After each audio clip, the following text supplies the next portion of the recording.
سلامونه نیکې احترامات د مظلوم غږ خیري بنسټ مسؤل یم. زه نن یو ځل بیا یوه داسې کورنۍ لیدو ته راغلی یم چې ډېر د فقر او غربت سره ژوند کوي.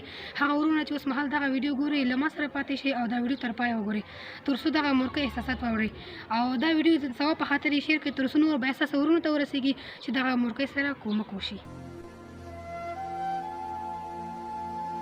سلام علیکم خوري. څنګه خورجانه ښه یې؟ صحت مو ښه دی؟ خورجانه ستاسو د کورنۍ پته موږ ته چاره کړې موږ راغلو تر څو ستاسو غږ هغه وروڼو ته ورسوو چې ستاسو ویډیو ګوري نو موږ راغلو خپل مشکلات موږ ته ووایي. شی هم نه لرو د ماشومانو ته چې ګوري وخت دا ټکوو بیا خوري. ستاسو د کورنۍ سرپرست لرئ؟ نه هېڅوک هم نه لرو. پلار یې لیونی ده هېڅ کار بار بیخي کوي نه او کور کې وي نو تاسو ته کار څوک کوي؟ د ماشومانو ته نفقه څوک راوړي؟ دا همدغه حضورګانې مې داسې دوی مخکې جامه غځي دا تا ما لږ راټولوي. نو خاوند یې په کور دی یعنې مریض دی؟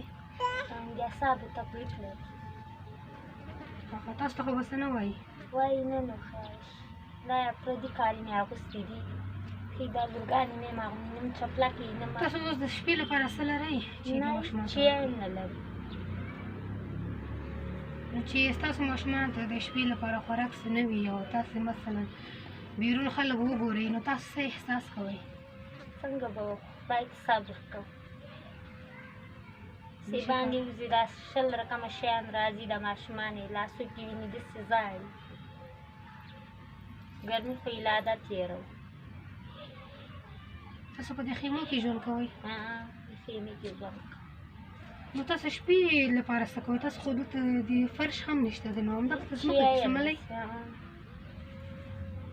الله دې رحم وکړي خورجانې په تاسو باندې. هغه وروڼه چې اوس مهال ستاسو ویډیو ګوري د هغې نه تاسو څه غوښتنه لرئ؟ زه لږ اوړه واخلي هغه غوړي دا شیانه دغه خیمه مې نسته بیټرۍ او شي دا کومک لږ راسره وکړي د ماشومانو ته لږ پکۍ لګي. خورجان تاسو دعاګانې کوئ حتما هغه وروڼه چې ستاسو ویډیو ګوري ستاسو به لاسنیوی کوي بس یوازې د هغوی ستاسو دعاګانو ته ضرورت لري. دعاګانې به کوو دا خلک پکې او هغه له بې موږ یې پکۍ په ارمان دي. ګرانو هېوادوالو تاسې د دغه مورکۍ غږ واورېدو چې څومره د ستونزو او مشکلاتو سره مخ ده. حتی دغه مورکۍ خاوند چې دی د اعصابو تکلیف لري حتی نو وایي چې د لیونتوب حالت ته راغلی دی او دغه مورکۍ دغه حالات دی وګورئ تاسو په خپله چې دوی دغه فرشک دی دومره وړوکې نو دغه ټول کوټه لوڅه ده یعنې دوی په دغه کوټه کې ژوند کوي چې بیخي څه نه لري د قالینه یا کوم فرش چې دوی پې خوب وکړي یا ویده شي یا پې کښېني نو دوی په دغه حالت کې ژوند کوي. دغه ماشومان په دې حالت کې دي.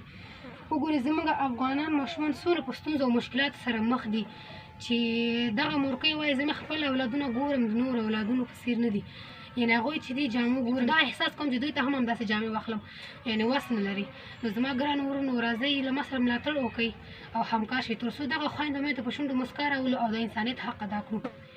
نو له ما سره ملاتړ وکړئ او دغه مورکیو لپاره زما سره لاسنیوی وکړئ چې دغه خویندې میندې خوشحاله وساتو او زموږ افغانان چې دي ورځ تر بله حالت یې په خرابېدو ده. نو که څه وغواړئ چې خپلې مرستې مو په شفاف ډول تر اړمندو کورنیو ورسول شي خپلې مرستې مو مظلوم غږ خیري بنسټ ته وسپارئ. د مرستې لپاره زما د وټساپ شمېره ده 080 نور مو وخت نه نیسم. الله مل خدای په امان. هر چېرته چې اوسئ خوشحاله او اباد اوسئ.